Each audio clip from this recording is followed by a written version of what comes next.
বাংলাদেশে ইঞ্জিনিয়ারদের মধ্যে যে একটা দ্বন্দ্ব আছে সেটা বাইরে থেকে দেখলে অনেকেরই মনে হতে পারে যে এটা একটা সাধারণ পেশাগত রেষারেষি, কিন্তু এই যে আপাতদৃষ্টিতে সহজ একটা সংঘাত, এর শেকড় আসলে অনেক গভীরে, আর এর প্রভাব পড়ছে কিন্তু পুরো দেশের উপর। চলুন একসাথে এই সংঘাতের গভীরে গিয়ে দেখি এর আড়ালে আসলে কি লুকিয়ে আছে। তো প্রথমেই চলুন এই লড়াইয়ের দুই পক্ষকে একটু চিনে নেওয়া যাক। একদিকে আছেন ডিপ্লোমা ইঞ্জিনিয়াররা, যাদের শিক্ষার মূল ফোকাস হল প্র্যাকটিক্যাল, মানে হাতে কলমে কাজ। আর অন্যদিকে আছেন বিএসসি ইঞ্জিনিয়াররা, যাদের জ্ঞানের ভিত্তিটা মূলত থিওরি আর ডিজাইনের উপর। শিক্ষার এই দুই ভিন্ন ধারাই যেন বিভাজনের মূল কারণ হয়ে দাঁড়িয়েছে।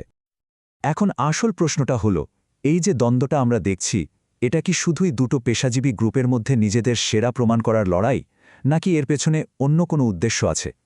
এটা কি একটা পরিকল্পিত সংঘাত, যা ইচ্ছা করেই জিয়ে রাখা হয়েছে? এই বিশ্লেষণের মাধ্যমে আমরা এই রহস্যটারই গভীরে যাওয়ার চেষ্টা করব। এই ধাঁধার উত্তরটা কিন্তু আজকের দিনে পাওয়া যাবে না। এর উত্তর খুঁজতে হলে আমাদের টাইম মেশিনে চড়ে একটু পেছনে যেতে হবে, কারণ এই সমস্যার শেকড় লুকিয়ে আছে সেই ঔপনিবেশিক শাসন ব্যবস্থার ভেতরে। ভাবলে সত্যি অবাক লাগে, আমরা আজকে যে অ্যাডমিনিস্ট্রেটিভ স্ট্রাকচারটা দেখছি সেটা কিন্তু একদমই নতুন কিছু নয়। এটা সরাসরি ব্রিটিশ ঔপনিবেশিক আমল থেকে পাওয়া একটা সিস্টেম, এমন একটা সিস্টেম যার মূল উদ্দেশ্যটাই ছিল সম্পূর্ণ ভিন্ন। ব্রিটিশ আমলের দিকে যদি তাকাই, দেখব তখন এমন একটা প্রশাসনিক ব্যবস্থা তৈরি করা হয়েছিল যেখানে সাধারণ প্রশাসকদের ক্ষমতা টেকনিক্যাল এক্সপার্টদের চেয়ে অনেক বেশি ছিল। তাদের আসল লক্ষ্য ছিল কন্ট্রোল ধরে রাখা আর রেভিনিউ আদায় করা, দেশের টেকনিক্যাল ডেভেলপমেন্ট নয়। পাকিস্তান আমলেও এই সিস্টেমটা হুবহু একই রকম থেকে যায়। আর সবচেয়ে বড় ব্যাপার হলো, দেশ স্বাধীন হওয়ার পরেও এই ব্যবস্থায় তেমন কোনো মৌলিক সংস্কার করা হয়নি। ঔপনিবেশিক সিস্টেমটার ডিজাইনটাই ছিল ইঞ্জিনিয়ারদের একপাশে সরিয়ে রাখার জন্য। ভাবুন একবার, জেনারেলিস্ট সরকারি কর্মকর্তাদের সবসময় বিশেষ সুবিধা দেয়া হতো, আর প্রায়োরিটি দেয়া হতো পলিটিক্যাল কন্ট্রোলকে, টেকনিক্যাল ডেভেলপমেন্টকে নয়। ইঞ্জিনিয়ারদের কাজ ছিল শুধু ওপরের নির্দেশ পালন করা। দেশের স্ট্র্যাটেজিক প্ল্যানিং বা পলিসি মেকিংয়ে তাদের কোনো ভূমিকাই ছিল না। এই ঐতিহাসিক বঞ্চনাই কিন্তু ইঞ্জিনিয়ারিং পেশার দুর্বলতার ভিত্তিটা তৈরি করে দিয়েছে।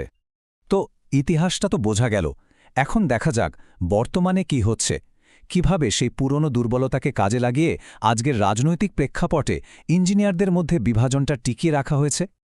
এই বিষয়টা বুঝতে হলে এলিট ক্যাপচার নামে একটা কনসেপ্ট আমাদের জানতে হবে। জিনিসটা কি? খুব সহজ করে বললে, যখন একটা ছোট কিন্তু খুব পাওয়ারফুল গ্রুপ, যেমন এই ক্ষেত্রে সাধারণ আমলারা, দেশের সব ক্ষমতা আর রিসোর্স নিজেদের কন্ট্রোলে নিয়ে আসে এবং সেটাকে শুধু নিজেদের স্বার্থে ব্যবহার করে, মানে ব্যাপারটা অনেকটা খেলার মাঠ দখল করে শুধু নিজেদের মধ্যে খেলার মতো, যেখানে বাকিদের কোনো সুযোগই দেওয়া হয় না। এই সোর্সের সবচেয়ে গুরুত্বপূর্ণ যুক্তিটাই কিন্তু এটা। আচ্ছা, একটু ভেবে দেখুন, যদি দেশের সব ইঞ্জিনিয়ার একজোট হয়ে একটা শক্তিশালী ক্লাস হিসেবে দাঁড়াতে পারত, তাহলে তারা তো আমলাতান্ত্রিক ক্ষমতার জন্য একটা বিরাট চ্যালেঞ্জ হয়ে দাঁড়াতো, তাই না?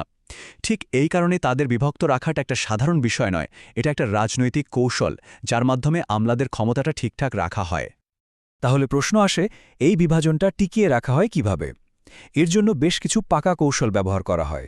যেমন, চাকরির নিয়মকানুন ইচ্ছা করে অস্পষ্ট আর কনফ্লিক্টিং করে রাখা হয়।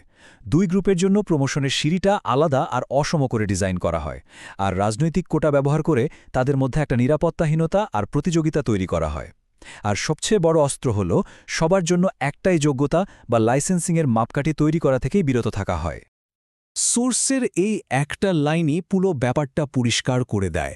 এই বিভেদ কোনো অ্যাক্সিডেন্ট নয়, বরং এটা একটা উদ্দেশ্যমূলক ব্যবস্থা, যা ক্ষমতাসীন এলিটদের রাজনৈতিক স্বার্থ রক্ষা করে।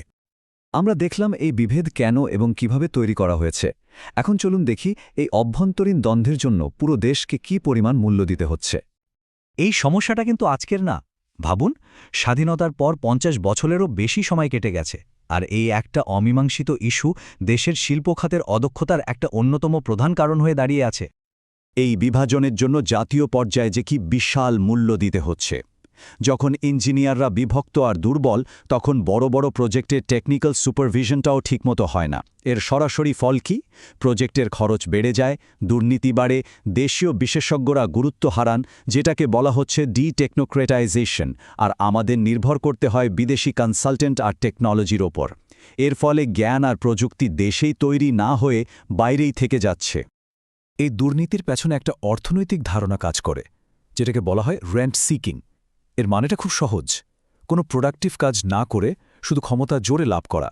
যেমন ধরুন, দুর্বল টেকনিক্যাল সুপারভিশনের সুযোগ নিয়ে একটা প্রজেক্টের খরচ বাড়িয়ে সেই অতিরিক্ত টাকাটা আত্মসাৎ করা। ইঞ্জিনিয়ারদের এই বিভাজনটা ঠিক এই ধরনের দুর্নীতির জন্য একটা উর্বর জমি তৈরি করে দিয়েছে।